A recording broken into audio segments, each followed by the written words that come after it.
नमस्कार मित्रांनो, TRC मराठीमध्ये तुमचं सर्वांचं स्वागत। तर मित्रांनो, जेवण करत असताना अचानक उचकी लागली आणि मराठी अभिनेत्याने तेथेच प्राण सोडले।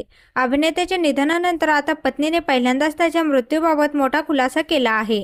मित्रांनो, अशी ही बनवा-बनवी या चित्रपटातील शांतनू हा तुम्हाला नक्कीच आठवत असेल। ही भूमिका मराठी अभिनेता सिद्धार्थ रेणे याने साकारली होती। अभिनेता सिद्धार्थ रेणेचे 2004 हृदयविकाराच्या झटक्याने निधन झाले। मात्र निधनापूर्वी त्याच्यासोबत नेमकं काय घडलं होतं याबाबत त्याच्या पत्नीने आता पहिल्यांदाच मोठा खुलासा केला आहे। सिद्धार्थने अभिनेत्री शांतिप्रिया सोबत लग्नगाठ बांधली होती।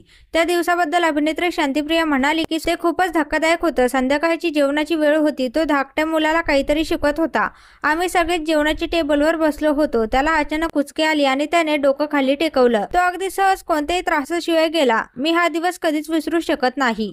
सिद्धार्थला तसं पाहून मला काही सुचत नव्हते। मी काहीच करू शकत नव्हते। माझी मदतनीस आली आणि तिने त्याला वाचवण्यासाठी काही प्रयत्न केले। आमच्या वरच्या मजल्यावर डॉक्टर राहत होते। त्यांना बोलवलं। डॉक्टरांनी सर्व प्रयत्न केले, इंजेक्शन दिले, पण काहीच फायदा झाला नाही। डॉक्टरांनी त्याला मृत घोषित केले। सर्व विधी संपल्यानंतर मला अचानक जाणवलं की तो आता आमच्या सोबत नाहीये। मी आतून पूर्णपणे कोलमडून गेले होते, पण इतरांना ते जाणू दिलं नाही। अशा भावना अभिनेत्री शांतिप्रियाने व्यक्त केल्या। शांतिप्रिया आणि सिद्धार्थ रेणे यांना 2 मुलं आहेत।